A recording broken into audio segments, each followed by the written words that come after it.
प्रभात के सामने आखिरकार वह सच आ ही जाता है, जिसे चंद्रिका सालों से चालाकी और साजिशों के पर्दे में छुपाए बैठी थी।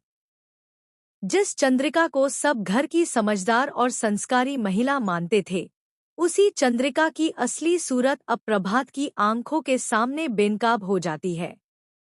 प्रभात को यह जानकर गहरा झटका लगता है कि वसुधा को अपनी और देव की जिंदगी से बाहर निकालने के लिए चंद्रिका ने कितनी गिरी हुई सोच और घटिया प्लानिंग की थी।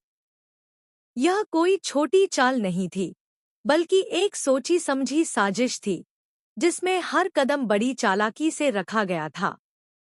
जैसे जैसे प्रभात के सामने सारी परतें खुलती जाती है, उसका गुस्सा काबू से बाहर हो जाता है। आंखों में आग और दिल में धोखे का दर्द लिए प्रभात चंद्रिका के सामने खड़ा होता है। बिना कुछ सोचे समझे वह चंद्रिका को एक जोरदार, करारा तमाचा जड़ देता है।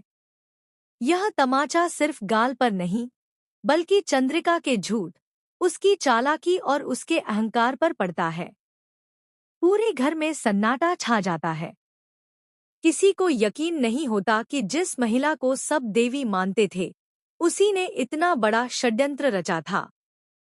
प्रभात गुस्से में कांपती आवाज में चंद्रिका को चेतावनी देता है। वह कहता है कि उसे कभी उम्मीद नहीं थी कि चंदा जैसी महिला इतनी गिर चुकी होगी। प्रभात साफ शब्दों में कह देता है कि जो खेल वह खेल रही थी, उसका अब अंत हो चुका है। अब न कोई बहाना चलेगा और न ही कोई झूठ। सच्चाई सबके सामने आ चुकी है और इसका हिसाब चंद्रिका को देना ही पड़ेगा। इसी बीच देव और वसुधा भी यह सब सुनकर पूरी तरह टूट जाते हैं। देव के लिए यह किसी बुरे सपने से कम नहीं होता। उसे अब समझ आने लगता है कि पिछले कई दिनों से वसुधा का व्यवहार उसके और मासा के साथ इतना बदला हुआ क्यों था।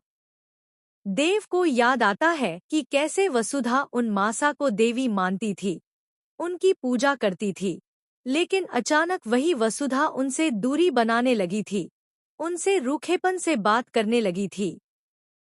अब जाकर देव को उस रहस्य का जवाब मिलता है। दरअसल वसुधा को तो पहले से ही इस सच की भनक थी। देवी हुकुम ने उससे जबरदस्ती वादा लिया था कि वह 15 दिनों के भीतर देव की जिंदगी से खुद को अलग कर लेगी। यही वजह थी कि वसुधा अंदर ही अंदर टूट रही थी, दर्द सह रही थी और बिना कुछ कहे सब सहन कर रही थी। वह देव से दूर होकर भी देव की खुशी के लिए सब कुछ चुपचाप झेल रही थी।